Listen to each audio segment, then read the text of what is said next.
Assalamualaikum warahmatullahi wabarakatuh. Perkenalkan, nama saya Nusayba Izata dengan NIM 1905510 dari kelas DKVA 2019. Dan pada hari ini saya akan mempresentasikan jurnal analisis semiotika saya yang berjudul Analisis Semiotika tentang nilai historis pada video game A Plague Tale: Innocence.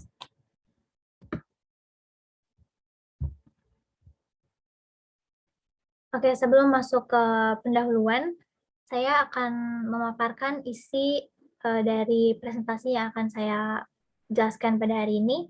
Yang pertama adalah pendahuluan meliputi latar belakang, rumusan masalah, conceptual framework, dan tujuan. Lalu ada metode penelitian yang meliputi metode pemerolehan data dan identitas tentang karya. Kemudian ada hasil dan pembahasan, yaitu adalah pemaparan hasil dan pembahasannya. Dan yang terakhir adalah kesimpulan. Baik, yang pertama adalah pendahuluan latar belakang. Jadi seiring bergulirnya masa serta dampak positif dari adanya globalisasi, kita sudah tahu bahwa zaman akan semakin berkembang dan teknologi pun semakin canggih hari demi hari, termasuk pada media interaktif seperti video game. Dan video game ini telah menjadi salah satu wujud nyata dari pemanfaatan perkembangan teknologi dan juga kaya akan keragaman aspek budaya, serta menjadi penyampai pesan baik secara tersurat maupun tersirat. Dan jika kita perhatikan lagi, video game yang ada di dunia pada saat ini, mereka selalu memiliki konten atau unsur-unsur tertentu, baik konten positif maupun negatif. Jadi selalu ada pesan yang dimasukkan ke dalam game tersebut gitu. Nah, contohnya untuk konten positif, biasanya video game itu mengandung konten-konten seperti edukasi, konten agama, konten budaya, lalu ada konten-konten moral, dan juga konten wawasan-wawasan lain yang memiliki dampak positif untuk para pemainnya gitu. Dan di satu sisi, selain konten positif, beberapa game juga memiliki konten-konten negatif, seperti unsur-unsur yang negatif seperti kekerasan gitu, terus ada sadisme, unsur-unsur pornografi misalnya, dan lain sebagainya yang justru dengan bermain game para pemain itu malah menjadi negatif. Dan oleh karena itu, karena banyaknya pesan yang dimasukkan ke dalam game, sehingga akhirnya pada masa sekarang game sudah tidak menjadi sebuah permainan yang sekadar untuk hiburan, tetapi juga pada saat ini sudah menjadi salah satu media pembelajaran atau justru bisa menjadi sebaliknya menjadi media pembodohan dan perusak moral, tergantung pada konten yang dimuat serta interpretasi para pemainnya.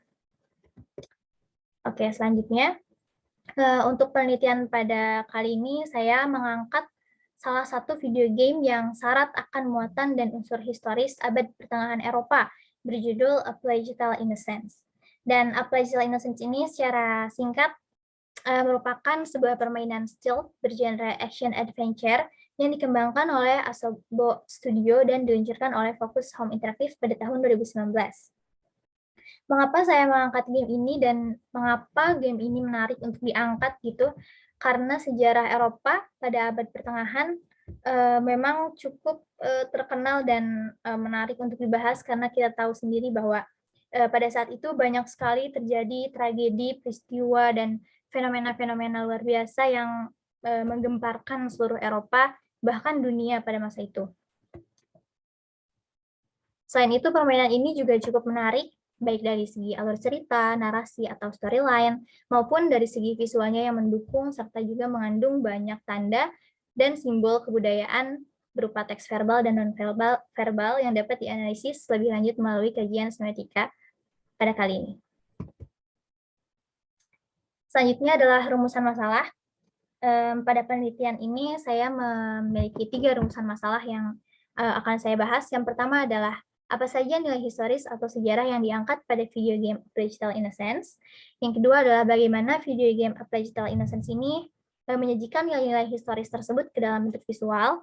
Dan yang terakhir adalah bagaimana hubungan antara tanda-tanda visual tersebut dengan kontennya melalui sudut pandang kajian analisis semiotika Charles Sanders Peirce. Baik, selanjutnya adalah conceptual framework. Jadi teori yang saya gunakan dalam penelitian ini adalah teori semiotika, khususnya menggunakan teori semiotika dari Charles Sanders Peirce. Semiotika ini merupakan ilmu tentang tanda serta cabang filsafat yang mempelajari dan menelaah tentang tanda-tanda.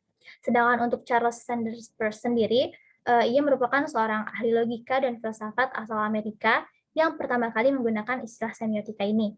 Dan menurut Peirce, semiotika merupakan padanan yang pas untuk kata logika.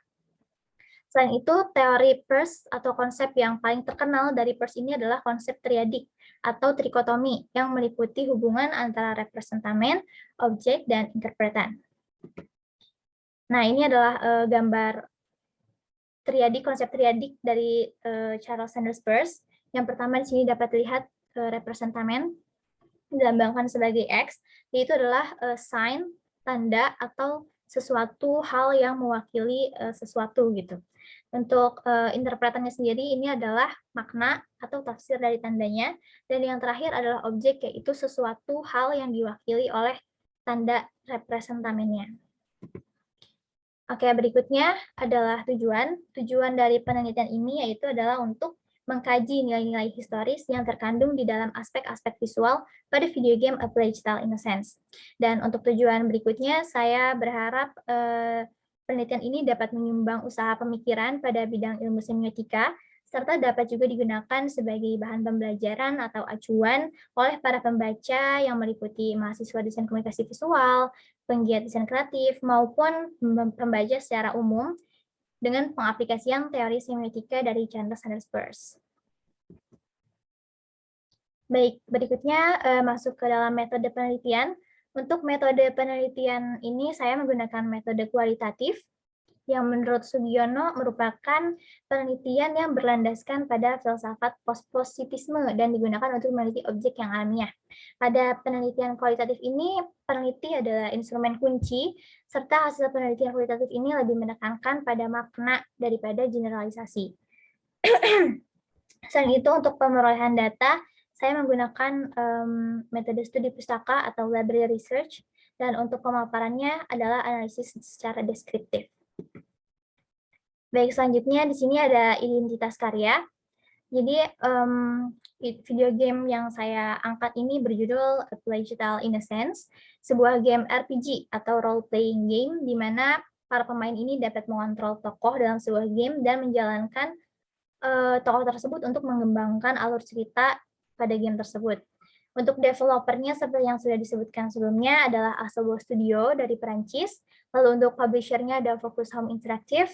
Game ini pun dirilis pada bulan Mei tahun 2019 dengan meluncurkan beberapa versi seperti untuk Windows, PS4, Xbox One, Switch, PS5, dan Series XS. Lalu untuk produsernya sendiri adalah Bryce Devin dan Jamal Wiwiwi. Untuk desainernya ada Kevin Shuteau, programmernya ada Alain Viet, untuk artis dan komposer ada Olivier Ponsonet, dan untuk writernya sendiri ada Sebastian Renard. Nah, berikutnya masuk ke hasil dan pembahasan yang ketiga. Sebelum masuk ke pembahasan secara detail, saya akan memaparkan sinopsis singkat dari permainan ini terlebih dahulu. Jadi ceritanya permainan ini tuh mengisahkan tentang petualangan seorang gadis remaja bernama Amy Shaderun yang dalam misi penyelamatan adiknya Hugo Derun dari sebuah penyakit genetik bernama prima macula yang terkandung di dalam darahnya. Nah, setting latar belakang dari keseluruhan game ini terjadi di Prancis, tepatnya di Aquitaine, pada abad ke-14 atau lebih rincinya lagi pada tahun 1348 hingga 1349 Masehi. Hal yang menjadi menarik adalah latar dan seluruh plot cerita ini dalam game merepresentasikan kejadian-kejadian penting yang memang benar-benar terjadi sesuai fakta pada masa abad pertengahan melalui simbol dan tanda-tanda visual yang ada. Beberapa kejadian penting yang ada di dalam game ini termasuk di dalamnya ada wabah hitam atau Black Death atau wabah pes. Lalu ada juga The Hundred Years' War, yaitu peperangan antara Inggris dan Prancis. Dan yang ketiga ada Medieval Inquisition atau Inkuisisi Gereja Katolik yang pada saat itu dilakukan selama beberapa abad pada abad pertengahan di Eropa. Baik, selanjutnya masuk ke pembahasan yang pertama, Di sini dapat dilihat ada 3 scene foto sebagai representamennya, dan untuk objeknya sendiri merupakan tokoh Amicia dan Hugo dengan pakaian khasnya. Nah, dapat dilihat di sini bahwa Appage Tale memang mengambil latar abad pertengahan di Eropa, khususnya di Prancis, pada sekitar tahun 1300-an, karena hal itu dapat dilihat dari salah satunya pakaian yang mereka gunakan, yang tokoh-tokoh game ini gunakan dalam permainan. Jika dilihat di sini ada tokoh Amicia yang menggunakan pakaian yang berlapis dengan inner berwarna putih, dan juga ada baju di atasnya berwarna merah dengan corak-corak emas.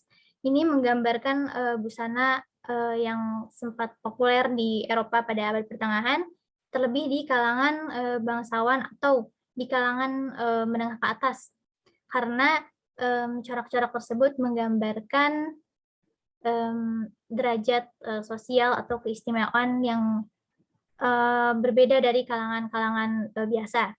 Dan pada game tersebut memang Amicia dan Hugo ini diceritakan merupakan anak dari keluarga yang terpandang. Selain itu dapat kita lihat juga dari postur tubuhnya, terus tekstur muka dan warna rambut, warna mata gitu, bahwa tokoh Amicia ini merupakan orang barat, dan ya kita di Indonesia biasa sebut sebagai bule. Jadi memang mewakili dan merepresentasikan orang Prancis pada masa itu. Baik, selanjutnya untuk pembahasan kedua, di sini ada representamen, bisa dilihat ada foto salah satu scene yang ada pada game. Untuk objeknya sendiri, foto ini merupakan Amicia dan Lucas, salah satu tokoh lain di dalam game tersebut, yang terlihat tampak berdiri di samping kobaran api.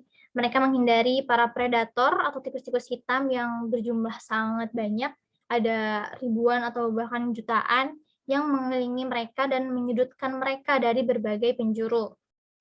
Nah, untuk interpretannya sendiri, makna dari representamen ini adalah era Black Plague. Jadi scene ini tuh menggambarkan era wabah hitam pes yang sempat sangat benar-benar sebuah tragedi yang sangat besar di Eropa pada saat itu. Dan pada game ini memang tema utamanya adalah si Black Plague ini, karena dalam judulnya juga A Plague Tale memang menceritakan tentang sebuah wabah yang berasal dari tikus, dan ini memang menceritakan kejadian asli yang pada saat itu di Eropa memang benar-benar terjadi wabah pes ini. Dan wabah pes ini tuh seperti yang diketahui berasal dari bakteri Yersinia pestis yang memang dibawa oleh kutu-kutu yang tinggal pada tikus-tikus. Dan bagaimana tikus ini wabah pes ini bisa menyebar ke seluruh Eropa karena diceritakan dalam sejarah bahwa tikus-tikus ini masuk ke kapal-kapal perdagangan Eropa sehingga tersebar ke berbagai daerah di Eropa dan bahkan dunia melalui laut gitu. Dan selain itu, lautan tikus yang tergambar di dalam visual ini memvisualisasikan bahwa pada saat itu memang pandemi atau wabah pes sangat benar-benar masif, sangat mematikan, ganas, dan juga benar-benar bisa merenggut nyawa setiap orang dengan sangat cepat hanya dalam waktu sekejap mata.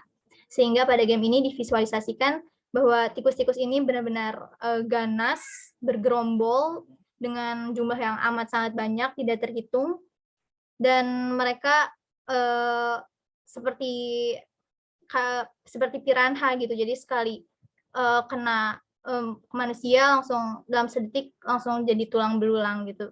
Sangat mengerikan pada saat itu.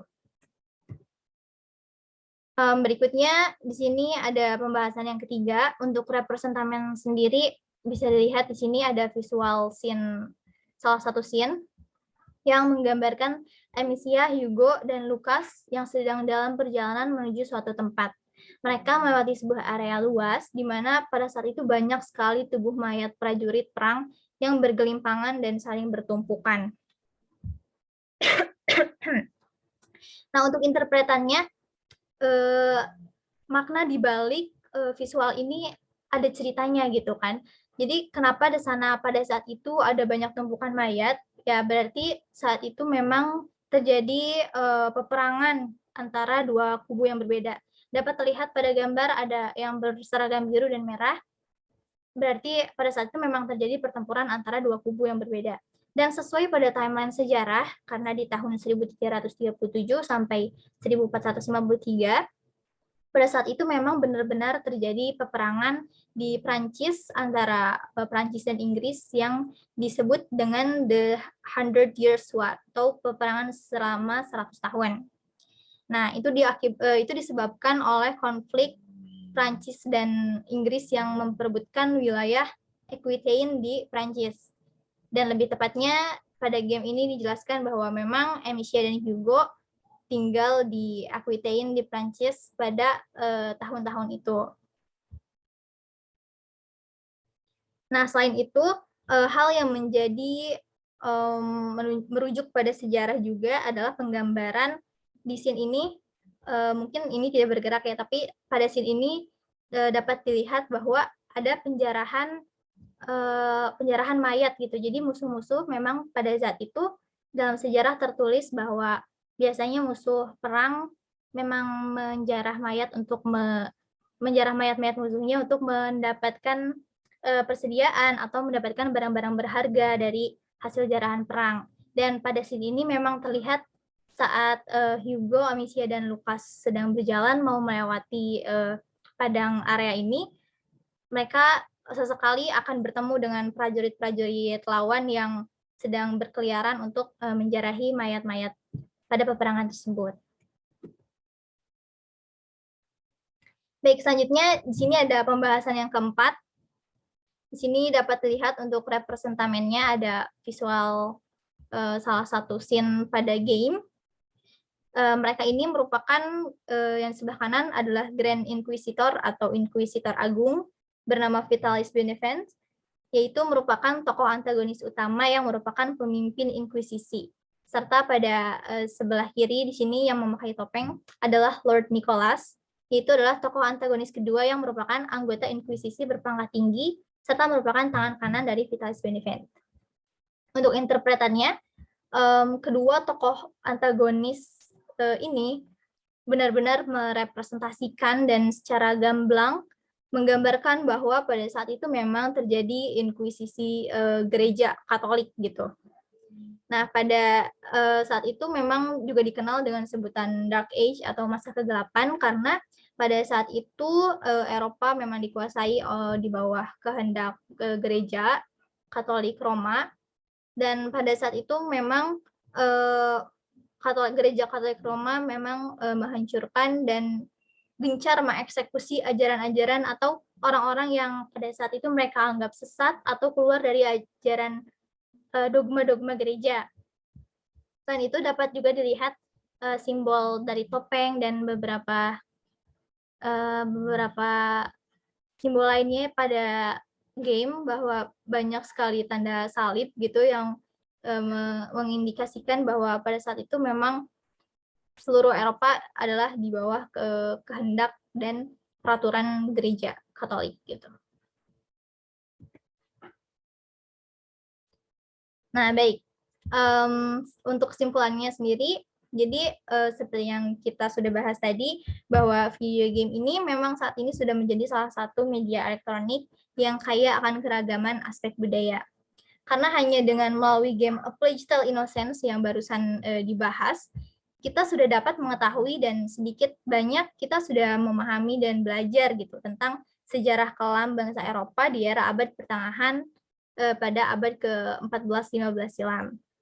Termasuk diantaranya ada wabah hitam atau Black Death, lalu ada The Hundred Years' War, dan ada Inkuisisi atau penguasaan Eropa di bawah kehendak gereja Katolik Roma pada saat itu. Dan dalam kata lain, video game juga dapat memiliki pengaruh yang sangat besar terhadap wawasan, pola pikir, moral, serta menumbuhkan juga rasa keingintahuan yang tinggi sehingga dapat bermanfaat sebagai media pembelajaran modern di saat ini. Namun tetap harus diingat bahwa tidak semua video game memiliki konten atau unsur yang baik, yang positif, yang edukatif, karena beberapa video game juga justru malah bisa merusak pikiran, merusak moral, melalaikan, dan juga minim sekali unsur edukasinya, sehingga diperlukannya kebijakan dalam bermain, dan sangat disarankan juga ada pendampingan orang tua untuk para pemain yang sekiranya masih di bawah umur, karena pada masa sekarang segala hal bisa dimasukkan dan dikirimkan melalui pesan-pesan tersembunyi yang ada di dalam game. Baik. Oke, sekian presentasi dari saya untuk analisis jurnal pada mata kuliah semiotika kali ini. Mohon maaf apabila ada salah-salah kata. Terima kasih dan wassalamualaikum warahmatullahi wabarakatuh.